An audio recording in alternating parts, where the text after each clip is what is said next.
Have you ever felt a tension in a room so subtle it almost whispers, a presence that seems to observe you in silence? That was how I noticed Ryan, my nephew, for the first time in a way that unsettled me. He was standing near the doorway, holding a stack of old photo albums, his brown eyes calm but strangely intense. There was a kindness in his expression, but it carried a weight that made me pause, a sense of attentiveness that felt more personal than ordinary. I'm Sarah, 38, and married to Daniel for 15 years. Our marriage had always seemed steady, predictable, the kind of life everyone admires quietly from the outside, a cozy brick house, family photographs on the walls, the faint scent of vanilla lingering in the air. Daniel is meticulous, measured, careful, a man of order. He loves our routines, the comfort of predictability.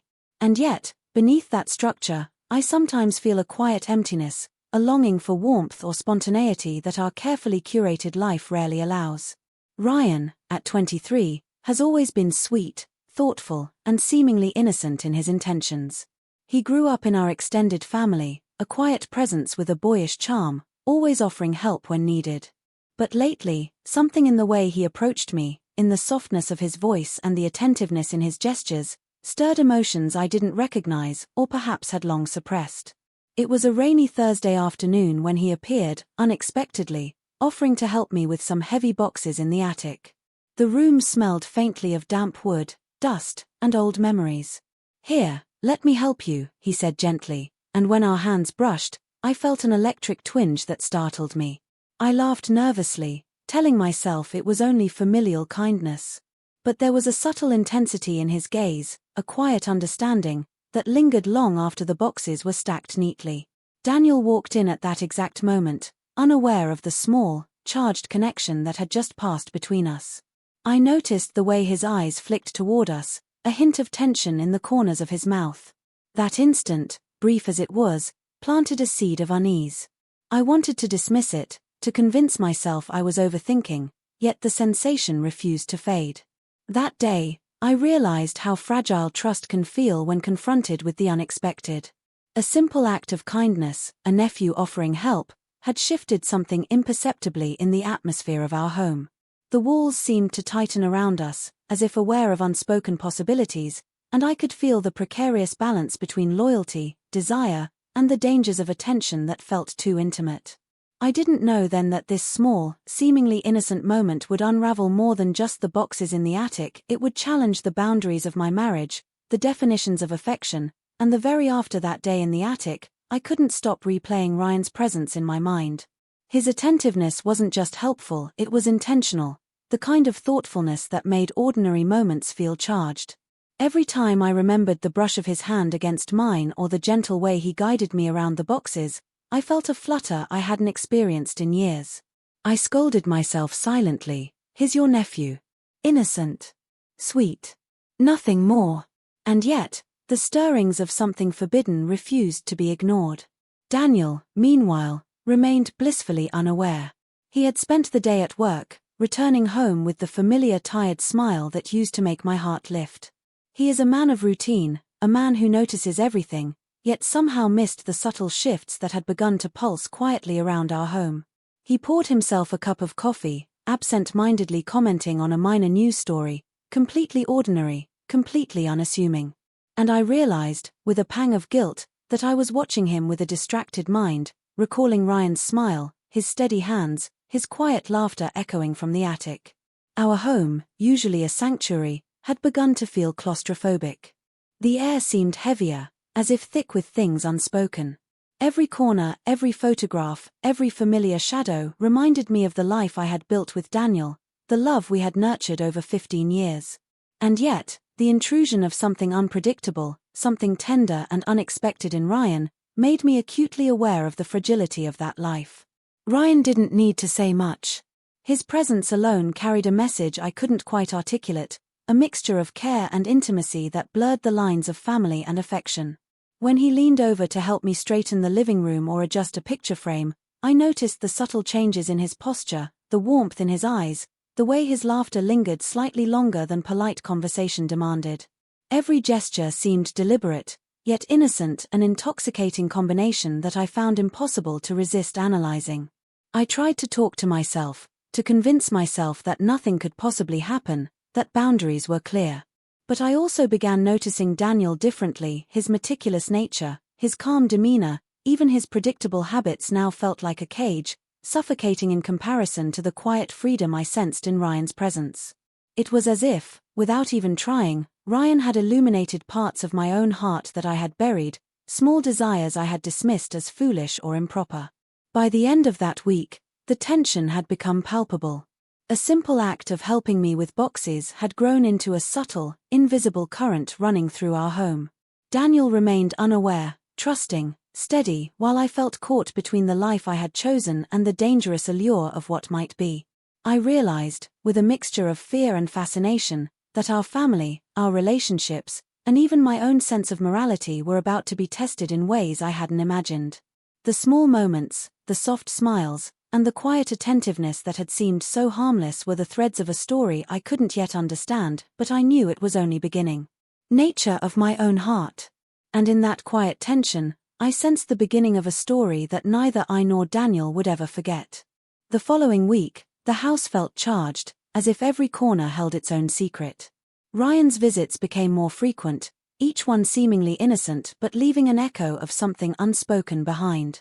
He helped with chores, rearranged furniture, and sometimes lingered to ask about my day, his eyes holding a warmth that made me simultaneously comforted and uneasy. Every time he smiled at me, I felt a flutter in my chest, a thrill mixed with guilt, a reminder of boundaries I was desperately trying not to cross. Daniel, as usual, remained immersed in his routines. He praised my cooking, commented on the neatness of the house, and spoke casually about work. He never noticed the way I hesitated when Ryan offered to carry a box for me, or the way my hand brushed his just slightly longer than necessary. I started feeling torn, not because Daniel lacked love, but because Ryan awakened a part of me I had forgotten existed, impulsive, youthful, and craving attention. One evening, as rain tapped softly against the windows, Ryan offered to help me sort through old albums in the living room. "I love seeing how much you've collected over the years," he said, voice low and sincere. As we bent over a faded photograph, our hands brushed once more. I jerked slightly, embarrassed, yet noticed a tiny spark in his eyes, a mixture of concern and something else, something I wasn't supposed to recognize. "Are you okay?" he asked, genuine worry threading his words. Yes. Just startled, I murmured, unsure why my pulse had spiked. It was in that quiet moment I realized the danger of proximity. Ryan's kindness was no longer just familial, it felt intimate, intoxicating in a way that made me both exhilarated and frightened. I told myself to step back, to remember Daniel, to remember what was right. But the pull of Ryan's presence, his attentiveness, his laughter that lingered in the corners of the room, made self-control feel nearly impossible. Later that week, Daniel walked in unexpectedly while Ryan was helping me in the kitchen. Our hands collided briefly as we reached for the same dish towel. Daniel's eyes flicked toward us, just long enough for me to feel a spike of panic. He didn't comment, just paused, his gaze thoughtful, and then returned to his evening routine. But I knew he had noticed. The air grew heavier in the room, dense with tension and unspoken suspicion. That night, lying in bed beside Daniel, I felt my heart caught between two realities, the comfort of a marriage built over years, and the dangerous, undeniable spark that Ryan's presence ignited. I questioned my own morality, my capacity for restraint, and whether a simple act of help could truly be innocent. The boundaries I had relied on suddenly seemed fragile, uncertain, as though one small misstep could shatter the equilibrium of my life. And yet, I couldn't stop thinking about Ryan, his smile, his voice, the way he seemed to see me differently than anyone else. I realized, with both fear and fascination, that our quiet home was no longer a place of simple routine. It had become a stage for unspoken desires, subtle tests of loyalty, and an invisible tension that threatened to surface at any moment. It was a Sunday afternoon when the fragile balance of our household finally broke.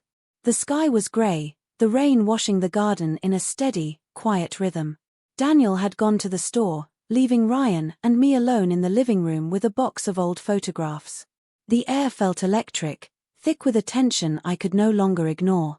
Ryan handed me a faded picture, his fingers brushing mine in a way that sent a shiver up my spine. "I remember this day," he said softly. You were helping me climb the jungle gym. You never let go, even when I was scared. His voice carried warmth, familiarity, and something more, a subtle intimacy that made my chest ache with forbidden longing. I smiled nervously, holding back a rush of emotion. You've always been so sweet, I whispered, almost to myself. The words hung between us, unspoken layers of meaning curling in the air. I felt a pull, an electric current that made me aware of how close we were, how dangerously close we could be. For a moment, I allowed myself to breathe in his presence, to feel the simple comfort of someone seeing me in a way I hadn't felt in years. But then the door opened, and Daniel stepped inside. He froze, eyes widening as he took in the scene, Ryan and I leaning slightly toward each other, hands close, faces intimate with shared memories. The silence that followed was suffocating. Daniel's voice, calm yet edged with a quiet hurt, finally broke it. Sarah, what is happening here? My heart sank. I wanted to explain, to clarify, to convince him that nothing inappropriate had occurred. But even as I opened my mouth, I realized that the truth wasn't simple. The attraction I felt for Ryan wasn't fully acted upon, but it existed. The emotional closeness, the attention, the subtle warmth, all of it had crossed invisible boundaries. I looked at Daniel, at Ryan, and felt the weight of betrayal pressing down like a physical force. Ryan withdrew, his hands dropping to his sides, his eyes apologetic yet unwavering. It's nothing, Daniel, he said quietly. I was just helping her with the photos. But Daniel didn't move. He stared, not with anger, but with a deep sadness that felt sharper than any accusation could be. His shoulders sagged slightly, and in that moment, I understood that trust, once fractured, cannot be easily repaired. The house felt impossibly still, every shadow and photograph now carrying a memory tinged with tension. I realized how fragile loyalty can be, how easily small gestures can unravel years of stability. Ryan's kindness, once innocent, had illuminated a dangerous curiosity within me. Daniel's quiet observation revealed a depth of perception I could not escape. And I understood, painfully, that the events of a single afternoon could shift the course of all our relationships in ways that might never be undone. The revelation was not a dramatic confrontation, nor a shouted accusation. It was quieter, heavier, and infinitely more poignant, a recognition that desire, attention, and affection can exist in dangerous, unpredictable combinations.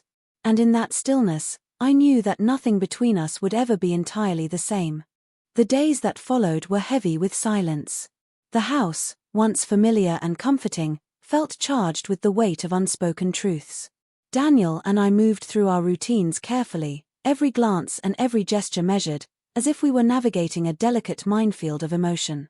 There were no accusations, no outbursts, just an uneasy awareness that the balance of our life had shifted, perhaps irreversibly.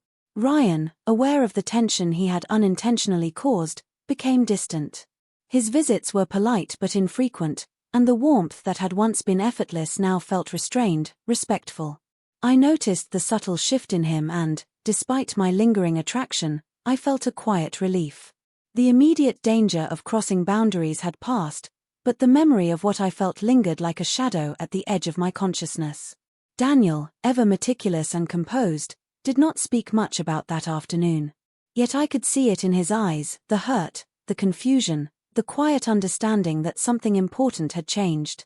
I realized then that love is not only about passion or desire, it is about patience, forgiveness, and the willingness to navigate discomfort for the sake of trust. I wanted to apologize, to explain, to make the invisible fractures whole again, but words seemed insufficient to bridge the emotional distance.